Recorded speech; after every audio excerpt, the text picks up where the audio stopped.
Hello everyone, this is Parvez Islam. Welcome to অব্যয়। অব্যয় আপনাদেরকে স্বাগতম। আমরা মূলত আজকে যে বইটি নিয়ে আলোচনা করতে যাব সেটি হচ্ছে দ্বাদশ শ্রেণী বা একাদশ শ্রেণী হচ্ছে তথ্য ও যোগাযোগ প্রযুক্তি এবং চ্যাপ্টার নাম্বার 3, যেটিকে বলা হয় যে সংখ্যা পদ্ধতি এবং ডিজিটাল ডিভাইস। মূলত এই চ্যাপ্টারটি দুটি ভাগে ভাগ করা থাকে। প্রথম অংশ থাকে হচ্ছে যে সংখ্যা পদ্ধতি নিয়ে, এবং দ্বিতীয় অংশটি থাকে ডিজিটাল ডিভাইস নিয়ে, যেখানে আমরা গেট নির্মাণ বা গেটগুলো দেখতে কেমন হয় চিহ্নগুলো চিনব।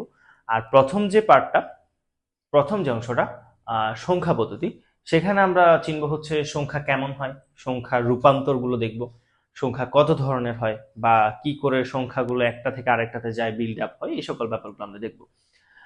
তো প্রথম পার্টটা যেটা, সেটা নিয়ে মূলত আমরা আলোচনা করব। তো আমরা ডিরেক্ট পড়াতেই শুরু করি।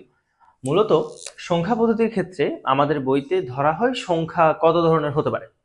সো আমাদের দ্বাদশ শ্রেণীর অনুযায়ী বা একাদশ শ্রেণীর অনুযায়ী বইতে যেটা লেখা আছে যে সংখ্যা মূলত দুই ধরনের হতে পারে। সংখ্যা মূলত দুই ধরনের হতে পারে, একটি হচ্ছে পজিশনাল এবং অন্যটি হচ্ছে নন পজিশনাল। আচ্ছা, এখন পজিশনাল কি আর নন পজিশনাল কি, এই দুটির ভিতরে কি তফাৎ বা কি পার্থক্য, আমরা হচ্ছে একটু স্লাইডলি বোঝার চেষ্টা করব। খুব হালকা পলকা ভাবে আমরা বোঝার চেষ্টা করব পজিশনাল সংখ্যাগুলো কি এবং নন পজিশনাল গুলো কি। এটার ভিতরে মেইন যে তফাৎটা, সেটাকে ধরা হয় মূলত পজিশনাল সংখ্যাগুলো যে ডিজিটাল ডিভাইসে আধুনিক যে যুগ, সেটাতে বহুল ব্যবহৃত সংখ্যা পদ্ধতিগুলোই ধরা হয়। যেমন আমরা অনেকেই শুনেছি বাইনারি সংখ্যা। এখন এই যে বাইনারি সংখ্যা, এটা কেন আমরা বলতেছি যে এটা পজিশনাল সংখ্যা? কজ এর একটি ভিত্তি থাকে এবং একে প্রকাশ করার জন্য বেশ কিছু সংখ্যা থাকে। হ্যাঁ, তো আমরা দেখলেই চিনতে পারবো যে এটি একটি বাইনারি সংখ্যা। কিভাবে? এর ভিত্তি দেখব, এর সংখ্যা রূপান্তর দেখব, যে একে কাকে দ্বারা প্রকাশ করা যাচ্ছে, এগুলো দেখেই বোঝা যায় যে এটি একটি পজিশনাল সংখ্যা। এবং নন পজিশনালে আসলে মূল তফাৎটা কি? নন পজিশনালের ক্ষেত্রে যা হয়, ভিত্তি ঠিক থাকবে না, এবং আপনার যে সংখ্যা বা বর্ণ বা হরফ, এগুলো খুব সহজে চেনা যাবে না। মূলত হচ্ছে আদিম যুগে যে সকল সংখ্যাগুলি ব্যবহার করা হতো, যে সকল পদ্ধতিগুলো ব্যবহার করা হতো সংখ্যাকে প্রকাশ করার জন্য, সেগুলি হচ্ছে নন পজিশনাল সংখ্যা, যেগুলো কোনো পজিশন আসলে এক্স্যাক্টলি বলা যায় না। সো এখন আমরা দেখবো আমাদের বইতে যেহেতু পজিশনাল সংখ্যা নিয়েই আলোচনা, তো এখন আমরা দেখবো যে পজিশনাল সংখ্যাগুলো কত রকম হতে পারে, অথবা আমাদের বইতে কি আছে এবং কত থেকে কত পর্যন্ত প্রকাশ করা যায় এবং ভিত্তিগুলো কি। চলুন আমরা দেখে ফেলি। যদি আমাকে কেউ আজ করে যে নন পজিশনাল সংখ্যার উদাহরণ কি হতে পারে, এটা একটা ইম্পর্টেন্ট বিষয়। ধরা যায় যে হায়ারোগ্লিফিক্স টাইপের যে সংখ্যাগুলো থাকে, সেগুলোকে ধরা হয় নন পজিশনাল সংখ্যা। এবং পজিশনাল সংখ্যার ক্ষেত্রে কোনগুলো হতে পারে উদাহরণ? আমাদের বইতে আমরা মূলত 4টা পজিশনাল সংখ্যা নিয়ে আলোচনা করব। ফার্স্ট ওয়ান হচ্ছে বাইনারি, তারপর হচ্ছে অক্টাল, তারপর ডেসিমেল, এবং সর্বশেষ হচ্ছে হেক্সাডেসিমেল। এখন আমি যেহেতু বলেছি যে পজিশনাল সংখ্যার ভিতরে এই সকল সংখ্যাগুলোর ভিত্তি থাকবে এবং সংখ্যা দ্বারা প্রকাশ করা যাবে, তো এখন আমাকে বলতে হবে যে এগুলোর ভিত্তিগত এবং এগুলোকে কোন কোন সংখ্যা দ্বারা প্রকাশ করা যায়, এগুলো অবশ্য আমাকে বলতে হবে। এখন বাইনারির ক্ষেত্রে ভিত্তি হলো 2। মাথায় রাখতে হবে অক্টালের ভিত্তি 8, ডেসিমেলের ভিত্তি 10 এবং হেক্সাডেসিমেলের ভিত্তি হচ্ছে 60। এখন আমি যখন এই ভিত্তিগুলো দেখব, আমি দেখেই বলে দিতে পারবো যে 2 ভিত্তিক সংখ্যা কোনটি বাইনারি, 8 ভিত্তিক কোনটি অক্টাল, এবং কোন একটি সংখ্যার পরে যখন ভিত্তি দেখবো 10, আমি নিমেষেই বলে দিতে পারবো এটা একটা ডেসিমেল সংখ্যা। এবং আমি যখন দেখবো যে কোন একটা সংখ্যার সাথে যখন ভিত্তি হিসেবে 16 রয়েছে, আমি দেখেই বলে দিতে পারবো এটা একটি হেক্সাডেসিমেল সংখ্যা।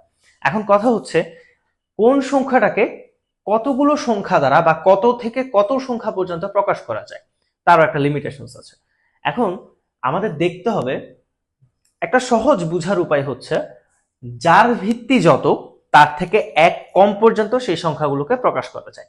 ধরে নেওয়া যাক বাইনারির ভিত্তি হচ্ছে 2, তার মানে তার থেকে 1 কম কোনটি?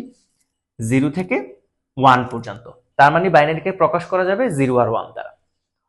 অক্টালের ভিত্তি হচ্ছে 8, তার মানে অক্টালকে প্রকাশ করা যাবে 1 কম 0 থেকে 7 পর্যন্ত। ডেসিমেলের সংখ্যা ভিত্তি হচ্ছে 10, তার থেকে 1 কম, তার মানে 0 থেকে 9 পর্যন্ত একে প্রকাশ করা যাবে। তার মানে 0 থেকে 9 বলতে 0 1 2 3 4 5 6 7 8 9 পর্যন্ত যে কোনো সংখ্যা দ্বারা একে প্রকাশ করা যেতে পারে। এবং হেক্সাডেসিমেলের ভিত্তি হচ্ছে 16, তার মানে তার থেকে 1 কম 15, তার মানে 0 থেকে 15 পর্যন্ত একে প্রকাশ করা যাবে।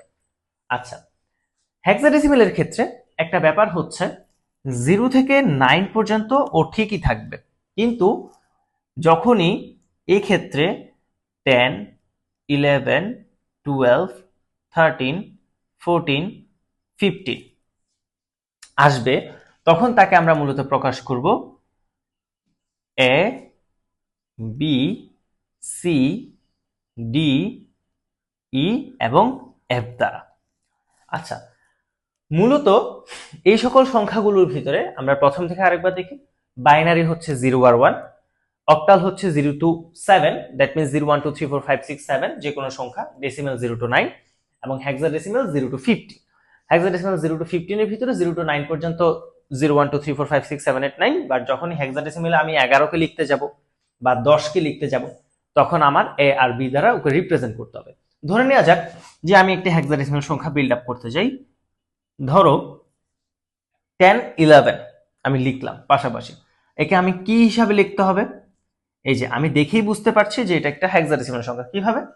যে দেখা যায় এর ভিত্তি হচ্ছে 16 এবং এর ভিতরে 10 11 পাশাপাশি আছে। 10 আর 11 0 টু 15 এর ভিতরেই পড়ে এবং এর ভিত্তি হচ্ছে 16, দেখে বোঝা যায় যে এটি হেক্সাডেসিমাল সংখ্যা। কিন্তু একে এভাবে লেখা যাবে না, একে লিখতে হবে মূলত এ আর 11 কে আমরা কি লিখি?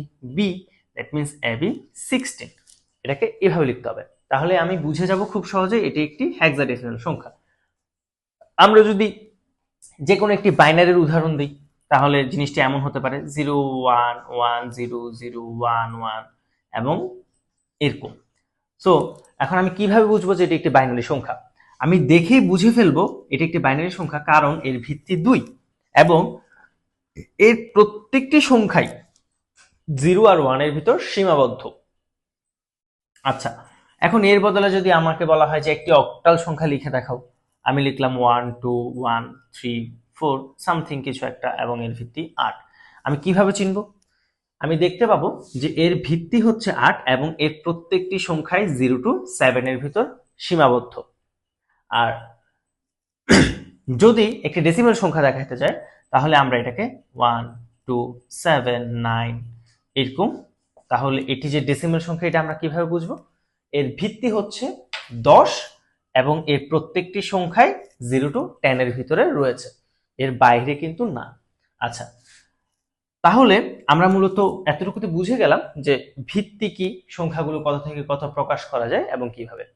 পরবর্তী ক্লাসে আমরা দেখব যে এই সংখ্যাগুলোর যে রূপান্তর, এই রূপান্তরগুলো মূলত কিভাবে করা যায়, অর্থাৎ এই সংখ্যাগুলো একটা থেকে একটাতে অদল বদল হবে। আর এটা নিয়ে মূলত সংখ্যা পদ্ধতির চ্যাপ্টার। ধরে নেওয়া যাক যে আমরা পরবর্তী ক্লাসে এই ডেসিমেলকে ধরে এই ডেসিমেল থেকে সবার কাছে যাব, অর্থাৎ ডেসিমেল থেকে বাইনারিতে যাব, ডেসিমেল থেকে অক্টালে যাব, আবার ডেসিমেল থেকে হেক্সাডেসিমেলে যাব। আমরা পরবর্তী ক্লাসে এই জিনিসগুলো দেখব কিভাবে একটা সংখ্যা থেকে অন্য সংখ্যায় রূপান্তর করা যায়। ধন্যবাদ সবাইকে, আশা করি পরবর্তী ক্লাসে সবাই আবার চলে আসবে।